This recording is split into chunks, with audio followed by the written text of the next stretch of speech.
Білім алушыларға дербестендірілген қолдау көрсету үшін GPT-ді қалай қолдануға болады?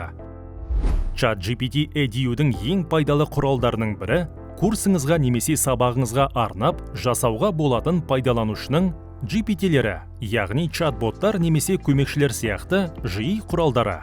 Олар сіздің стиліңіз бен тәсіліңізді қайталай отырып, кез келген уақытта жекелендірілген қолдау алуға мүмкіндік береді. GPT-мен жұмысты қалай бастау керек? Алдымен GPT-дің мақсаттары мен рөлдерін анықтаңыз. GPT қандай функцияны орындайтынын тұжырымдаңыз. Мысалы, менің оқыту стилімде шешімдерді түсіндіретін виртуалды 9 сынып математика репетиторы немесе органикалық және бейорганикалық химия тақырыптарын мысалдарымен және оқушылардың жиі жіберетін қателерін көрсете отырып, түсіндіретін химия пәнінің ассистенті. Мақсатты нақты түсіну GPT-іңізге дұрыс нұсқауларды орнатудың маңызды алғышарты. Содан кейін білім базасына енгізетін материалдарды дайындаңыз. Чат-бот жауап беру үшін пайдаланатын оқу материалдарын дайындаңыз. Бұл сіздің жазбаларыңыз, презентацияларыңыз, мақалаларыңыз, тапсырмаларыңыз және басқа да авторлық немесе оқу материалдары болуы мүмкін. Сіз GPT-дің білім базасына әртүрлі форматтағы файлдарды PDF, DocX, CSV және басқаларды жүктей аласыз.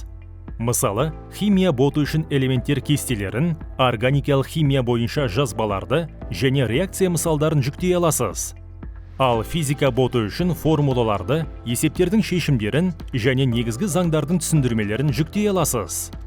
Материалдарды жүктеген кезде жеке деректерді немесе басқа да құпия немесе меншік құқығындағы ақпаратты пайдаланбаңыз. Келесі қадамда ChatGPT Edu интерфейсінде GPT құрыңыз.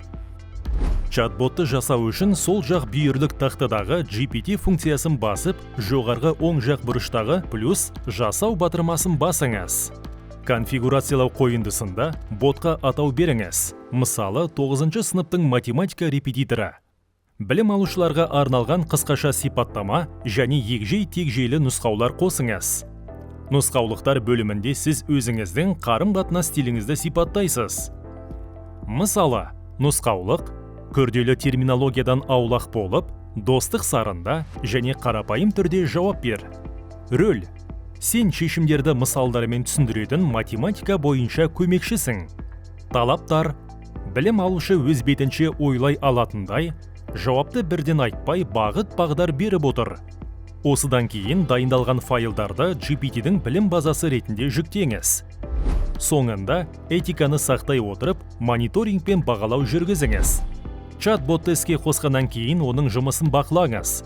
Журналдардағы логтарды зерттеңіз. Бұл ChatGPT Edu'дегі әрекеттеріңіз туралы ақпаратты сақтайтын жазбалар. Боттың жаңылыстырмайтынына, жауаптарының дұрыстығына және нақты ақпарат беретініне назар аударыңыз.